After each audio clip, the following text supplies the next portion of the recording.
Boiled cauliflower might seem like a very simple dish, but if not cooked correctly, or if left in the water a bit too long, the vegetable can discolor, turn mushy, and lose its signature crispness. So, how do you ensure the cauliflower retains its vibrant green color and is cooked to perfection without turning to mush? Today, I'm going to share a very simple tip with you. I have 2 fresh heads of cauliflower ready here, but before prepping them, I'm going to clean them thoroughly. I've prepared a bowl of water and added a moderate amount of baking soda, stirring well to ensure it dissolves completely. Now, I'll place the cauliflower heads in the water, gently rotating and washing them so the water can reach into the tight spaces between the florets.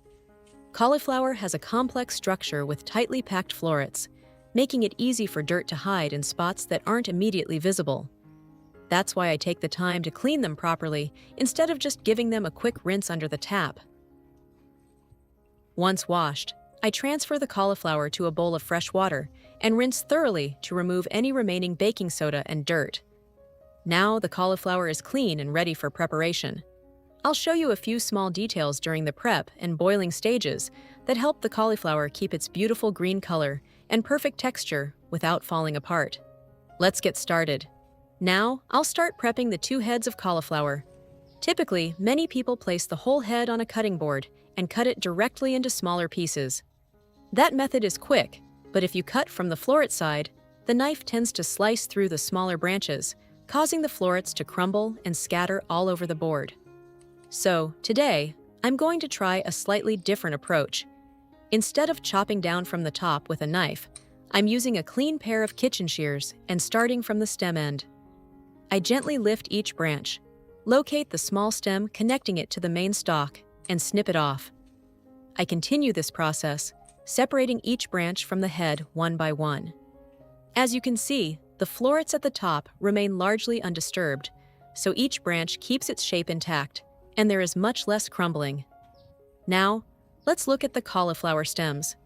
The outer layer of the larger stems is often quite fibrous and tougher than the interior. I use the tip of a small knife to gently score the outer skin and then peel off thin strips. I only remove the fibrous outer layer rather than cutting off the entire stem, because the inner part is edible and, when prepped correctly, quite crisp and delicious. I repeat this process for the branches with larger stems.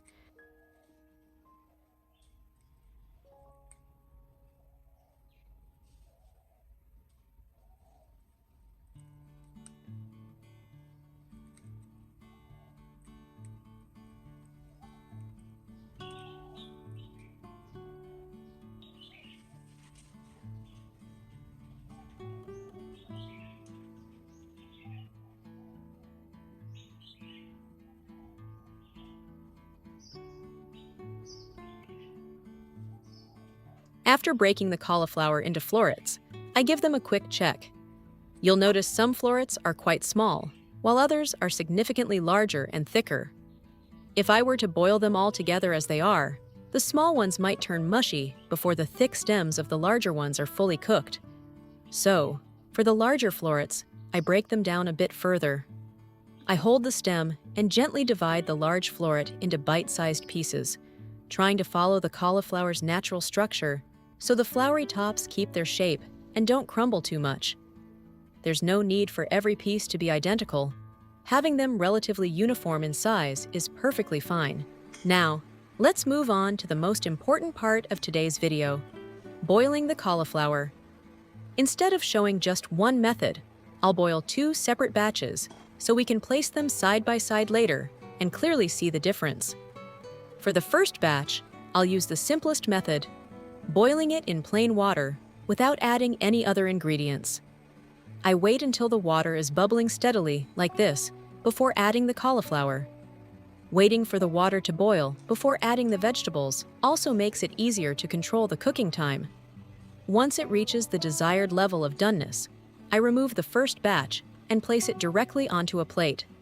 This will serve as our control sample for comparison with the second method later. Next, I'll cook the second batch using a different method. Once the water is bubbling, I add a pinch of salt and a little cooking oil, then put in the cauliflower. The salt primarily seasons the cooking water, so the vegetable doesn't taste bland. The oil creates a slight sheen on the surface, making the finished dish look more appealing.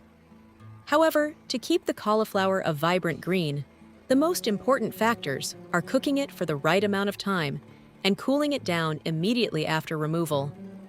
You can see that upon contact with the hot water, the green color of the cauliflower becomes brighter and more vivid. But this is also a critical moment. If cooked too long, the florets will soften, and the color may turn a dull green, losing its visual appeal. So, as soon as the cauliflower is perfectly cooked and has the desired green hue, I take it out immediately. This time, however, I won't place it directly onto a plate like the first batch. I've prepared a bowl of ice-cold water nearby and will immediately transfer the cauliflower into it right after taking it out of the pot.